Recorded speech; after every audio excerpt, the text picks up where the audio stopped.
name is Ronke Taiwo, the founder of Love Talks with Ronke and Scintillating Sex in Marriage. Today we'll be talking about assumption in marriage. Like I always say, when you got married, you never got married based on assumption. Both of you could never just assume that, okay, we are getting married. You just assume that, okay, one day we'll go to church. There must be an agreement, and there must be the fact that you talked about it. And if we can do this, I believe in marriage, we should not just assume things. Things are not always what they seem like. People say assumption is the lowest form of knowledge, and I say assumption is not even a form of knowledge, because you could be assuming something that is not even true, that does not look like it. Imagine a man comes home from work disturbed about something, and the wife is already thinking, why is he boning? Why is he not playing with me? Why is he not talking with me? Oh, maybe he has a girlfriend. Maybe he loves somebody else, but it's not me. Maybe this, maybe that. And the man is just sad because his team, his football team or his soccer team lost a match or something. Why don't you ask what is wrong with you? Why do you want to assume that it's because he has a girlfriend? It's because you did something wrong? It's because you everything is wrong. That's why he's not happy. That's why he's not smiling. That's why he's not playing with you. No, you shouldn't assume. In marriage, we should learn to open our mouth. You see, one thing we have to know is that our spouses are not witches.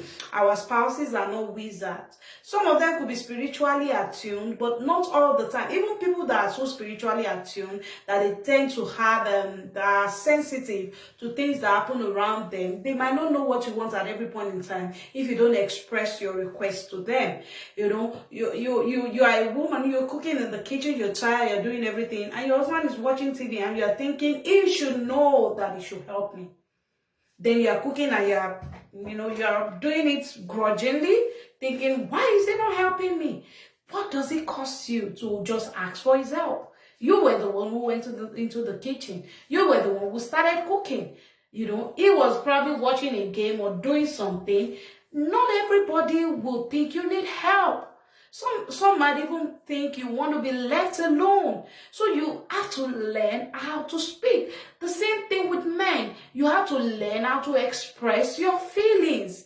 Don't just put things in and not say them out. You are feeling bad, you don't want to look like a CC. You don't want to feel like, you're just somebody, then you don't want to talk. In marriage, you have to express yourself. Let the other party understand what you're going. And that is why it's so important for us to improve our vocabulary. When I was doing my coaching course, coaching course to be a life coach and an emotional therapist, one of the important things we taught was being able to express what we are going through. Having vocabularies, having the language to express what we're going through. Because some people are going through so much, they don't even know how to express it because their vocabulary is limited. So we just have to work on the fact that we have to talk about things, explain things, let the other party know how you feel. Let them know what you're going through as good as you can explain it. Don't just let us assume things in marriage. Your partner is not a witch. And the one that even amazes me the most is that some women, they want something and they are saying the opposite. Why would you do that? Why? Why would you do that? Okay, you want to be hugged and held and cuddled, and you're telling your husband, leave me alone, just leave me alone. Then you expect him to not leave you alone while you're telling him to leave you alone. How confusing is that? What is bad in saying, I'm just tired, I need help, I just need a hug, and you get it. You see, you just have to, a number of couples are suffering sexually because they cannot express themselves. They cannot express that. Do you know that some people can't even tell their husband, this is what I like when you touch me. This is the place I want you to touch me. They just assume he would know. He wouldn't know. He might even be touching a place that you find irritating.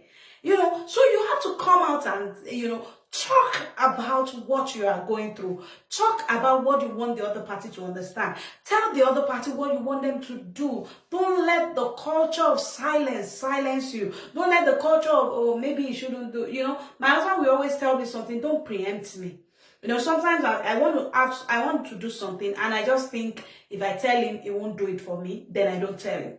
So later on, when I wasn't able to achieve that thing, my husband would be like, oh, but I was available. Why didn't you tell me to do it for you since you'll be busy or you went somewhere? And I'm like, yeah, I thought you would be busy. And he'll be like, what's your business? Tell me first.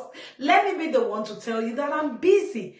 Let us not live our marriages, our relationship, even our businesses or anything based on assumption. Let us speak out and let the other party know what you want. Thank you. See you next time.